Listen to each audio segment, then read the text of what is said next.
حاضرین حضرات، زندگی ختم ہو گئی، قیامت برپا ہو گئی، جانے والے آگے چلے گئے، رہنے والے زمین پہ اتر گئے۔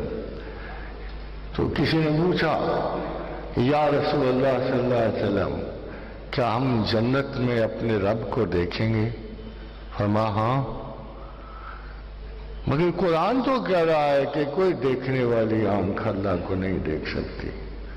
فرمایا ہاں، تم اس کو ایسے دیکھو گے جیسے ابر رواں کے پیچھے چاند نظر آتا، جیسے آپ چاند کو دیکھتے ہو ہلکے بادلوں کی اوٹ میں۔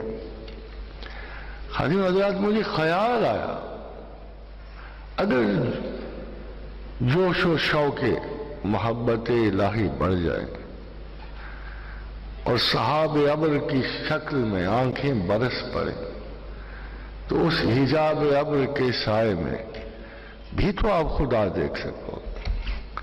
اگر آپ کی محبت، آپ کا شوق اس درجہ بڑھ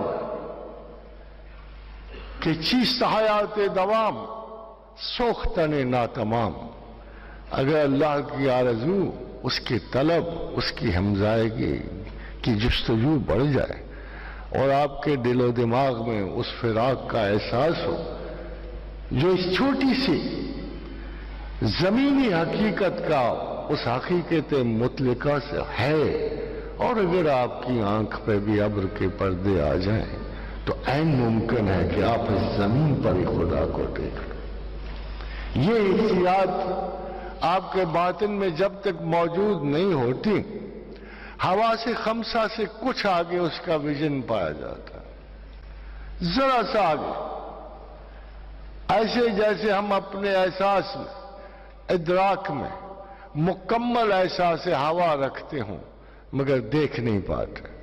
نہ صحیح اگر اس جسد کی آنکھ سے اگر نظر نہ آئے تو کوئی حیرانی کی بات نہیں۔ حیرانی یہ ہے کہ آپ کے وہ اپنی روح کے اضطراب میں وہ کیوں نہیں نظر آتا۔ حیرانی یہ ہے کہ آپ کو اپنی خطاؤں کے حصار میں نظر کیوں نہیں آتا، اور حیرانی یہ ہے کہ جو رگے گلو سے قریب ہے اس کو آپ اتنا دور کیوں سمجھتے ہو۔ In between us and God, the major problem is کانٹریکٹزم۔ اتنا کانٹریکٹر ہے، اتنا کانٹریکٹر ہے، جگہ جگہ کمیشن لینا، جگہ جگہ آشرے دینا، آرزو رکھنا۔ تصوف کے سلاسل کی کرپشن کا یہ حال ہے کہ عفونت اٹھ رہی ہے، اور شرع تو شاید ایک ذاتی اقتدار کی زینت ہو چکی ہے، اور وہ سادہ سے حقائق جن کو خدا اپنے نزدیک آپ کے بڑے جرائم سمجھتا ہے، خواص کی غلطیاں عوام کی مذہبی اپروچ بن جاتی ہے۔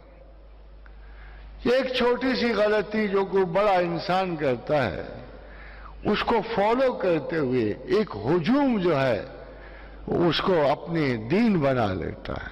دس از دی پوائنٹ جہاں آپ خدا سے دور ہو جاتے۔ کس نے کہا تھا کہ خدا بے علم ملتا ہے؟ کس نے کہا تھا کہ خدا بے ارادہ ملتا ہے؟ کس نے کہا تھا کہ خدا اس کو ملتا ہے جسے اس کی آرزو نہیں ہوتی؟ کس نے کہا تھا کہ خدا کی شناخت جاہلانہ طرز زندگی میں ہوتی؟ وہ جو اول و آخر آپ کو تعلیم کی خبر دیتا تھا، کیا اس کی اپنی شناخت جو ہے کرامات کی تجسس میں ہوگی؟ کیا دیوانگی کے خروش میں ہوگی؟ کیا جذب و سرور کی ساعتوں میں ہوگی؟